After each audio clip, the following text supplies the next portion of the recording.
بسم اللہ الرحمن الرحیم۔ سلطان صلاح الدین ایوبی نے بیت المقدس اور فلسطین کو آزاد کروانے کے لیے پھر سے اس علم جہاد کو اٹھا لیا۔ صلاح الدین کی شخصیت میں تقریباً تمام اسلامی محاسن و خصائل کوٹ کوٹ کر بر دی گئے تھے۔ اس میں بردباری و پرہیزگاری، ارادے کی پختگی و پیش قدمی، دنیا سے بے رغبتی اور سخاوت، مہارت سیاسی و تدبیر عملی، ہمہ وقت، جہاد کے لیے کمر بستہ علم، دوستی اور علماء کی قدردانی جیسی اعلیٰ صفات قابل رشک تھی۔ یقیناً جن کو اللہ تعالیٰ اپنے دین کی سربلندی اپنے دشمنوں کی سرکوبی کے لیے چن لیتا ہے، ان میں یہ صفات لازماً موجود ہوتی ہے، جو اپنا حصہ ڈال کر تاریخ اسلام کا رخ صحیح جانب موڑ دیتے ہیں۔ سلطان صلاح الدین ایوبی رحمۃ اللہ علیہ کی شخصیت اسلامی تاریخ میں ایک ناقابل فراموش مقام رکھتی ہے۔ ان کی زندگی کا ہر لمحہ جہاد مسلسل سے عبارت تھا۔ انہوں نے دین مبین کی سربلندی، کفر سے جہاد اور بیت المقدس کی بازیابی کے لیے ان تک جدوجہد کی، اور اللہ بزرگ و برتر نے انہیں ان کے ارادے میں کامیاب کیا۔ سلطان صلاح الدین ایوبی کا تعلق کرد قوم سے تھا، جو شام، عراق اور ترکی کی جنوبی سرحدوں میں پائی جاتی ہے۔ ان کے والد نجم الدین ایوب مشرقی آذربائیجان کے ایک گاؤں ودین کے رہنے والے تھے۔ بعد میں وہ شام آ کر عماد الدین زنگی کی فوج میں شامل ہو گئے۔ ان کے بھائی اسد الدین شیرکوہ بھی ان کے ساتھ تھے۔ دونوں نے اپنی صلاحیتوں کی بنا پر نمایاں ترقی کی۔ نجم الدین ایوب کے بیٹے ہونے کی حیثیت سے صلاح الدین ایوبی کے لیے بھی ترقی کے راستے کھل گیا۔ سلطان نور الدین زنگی نے ان کی قابلیت دیکھتے ہوئے مصر کو فتح کے لیے انہیں اسد الدین شیرکوہ کا دست راست بنا کر روانہ کیا۔ مصر پر قبضہ کے کچھ عرصے بعد جب شیرکوہ نے وفات پائی تو نور الدین زنگی کے نائب کی حیثیت سے صلاح الدین ایوبی نے وہاں کی حکومت سنبھالی۔ 559 ہجری میں سلطان نور الدین زنگی کی وفات کے بعد صلاح الدین ایوبی مصر کے خود مختار حاکم بن گئے۔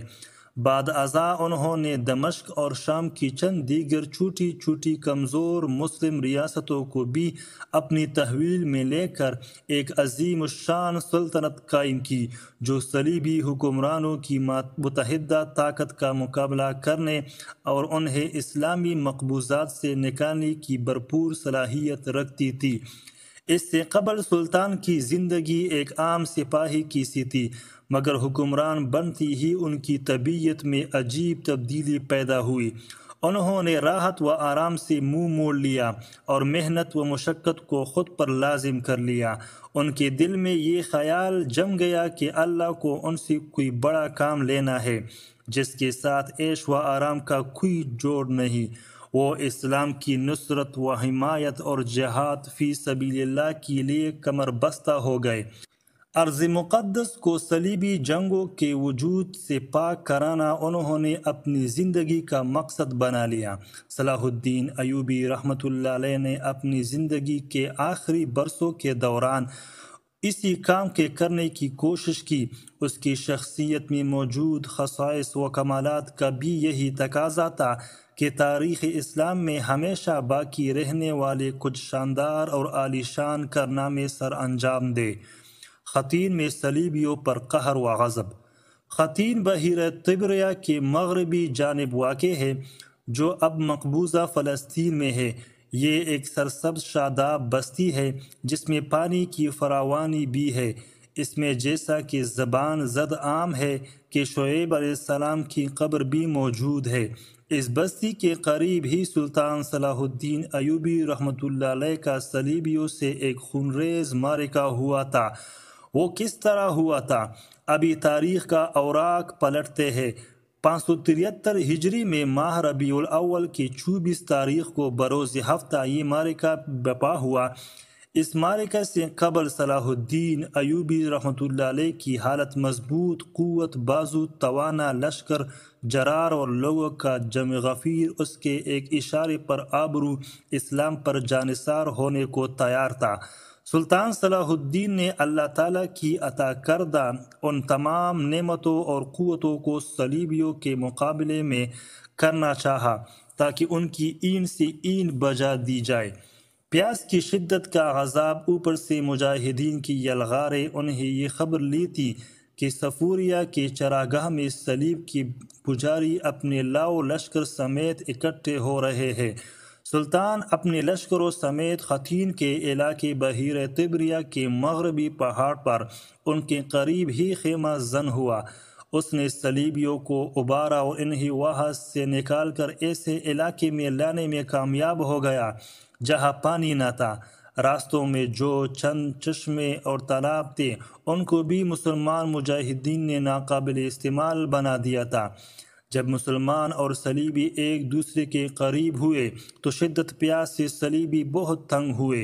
اس کے باوجود وہ اور مسلمان ڈٹ کر لڑتے رہے، بہادری اور صبر سے داد شجاعت دیتے رہے۔ مسلمانوں کے مقدمۃ الجیش یعنی سپاہ کے اگلے دستے بلندی پر چڑھنے میں کامیاب ہو گئے، جس کے بعد انہوں نے ان اللہ کے دشمنوں پر تیروں کی بوچھاڑ سے وہ بارش برسائی کہ وہ منتشر ٹڈی دل کا حملہ ہو۔ اس سے دشمن کے ان گنت گھوڑ سوار وصل جہنم ہوئے۔ اس دوران صلیبیوں نے بار بار پانی والی جگہ کی طرف بڑھنے کی کوششیں کی، کیونکہ وہ سمجھ بیٹھے تھے کہ صرف شدت پیاس ہی کی وجہ سے وہ کثیر تعداد میں مر رہے ہیں۔ اس بیدار معزز قائد و سپہ سالار نے ان کے ارادوں کو بانٹ لیا تو وہ ان کے اور ان کی مطلوبہ چیز یعنی پانی کے درمیان حائل رہا اور ایسی ہی ان کی شدت پیاس کو برقرار رکھا۔ جوش جہاد اور طلب شہادت کے ٹاٹے مارتے سمندر پر خود بنفس نفیس طوفانی موجوں کی طرح مسلمانوں کے پاس پہنچ کر انہیں ابارتا رہا، جو اس شہادت کے صلے میں انہیں اللہ کے پاس ملنے والا تھا اس کی رغبت دلاتا رہا، شوق جہاد پیدا کرتا رہا۔ ان صابر اور صادق مجاہدین کے اللہ کی تیار شدہ نعمتوں کو یاد دلاتا رہا تو مسلمانوں کی حالت دیدنی بن گئی کہ وہ موت یعنی مرتبہ شہادت کے حصول کے لیے دیوانہ وار آگے بڑھنے لگے۔ جو اپنے سالار کی حالت کو دیکھتے اور اس کی ایمان افروز ہاتھوں کو سنتے تو ظاہری زندگی سے دستکش ہو کر جنت کی طرف لپکنے لگے، گویا کہ اپنی زبان حال سے یوں پکار رہے ہو کہ ہمیں ان صلیبیوں کی صفوں کے پیچھے جنت مل رہی ہے۔ اچانک ایک نوجوان بجلی کی طرح تلوار لیے نکلتا ہے۔ چشم زدن میں ایک نوجوان مسلمانوں کے صفوں سے بجلی کی طرح نمودار ہوا اور صلیبیوں کے صفوں کے سامنے سینہ تانے کھڑا ہو گیا۔ جیسے موت پر بیعت کرنے والے لڑتے ہیں، ایسی ہی جگری سے لڑا کہ دشمن حیران و ششدر رہ گیا۔ پھر دشمن اس پر ٹوٹ پڑے اور اسے شہید کر دیا۔ اس کا شہید ہونا کیا تھا کہ پیٹرول کے خزانوں میں آگ سنگا دی گئی ہو۔ مسلمان طیش میں آ گئے، ان کے سینوں میں جوش انتقام کا طوفان ٹائم مارنے لگا، لہٰذا انہوں نے ایسا نعرہ تکبیر بلند کیا کہ جسے کائنات کے کناروں نے سنا ہوگا اور آفاق عالم نے جس کا جواب دیا ہوگا۔ پھر مسلمانوں نے صلیبیوں پر وہ پرخلوص فدائیانہ اور جانثارانہ حملے کیے جنہوں نے صلیبیوں کے صفوں کو تتر بتر کر کے رکھ دیا۔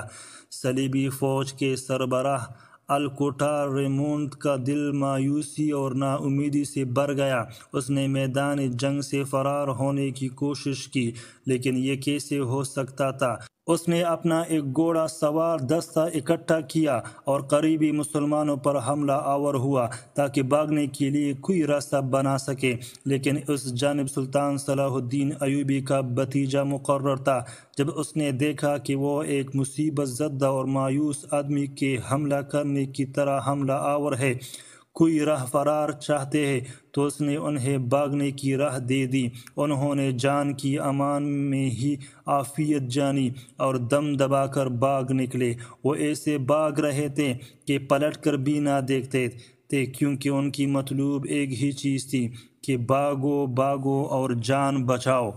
اور یہ بھی اتفاق کی بات تھی کہ وہ علاقہ ایسا تھا جہاں خشک گھاس اور خزاں زدہ خشک درخت بکثرت موجود تھے، اور وہ دن بھی انتہائی زیادہ گرمی والے ایام تھے۔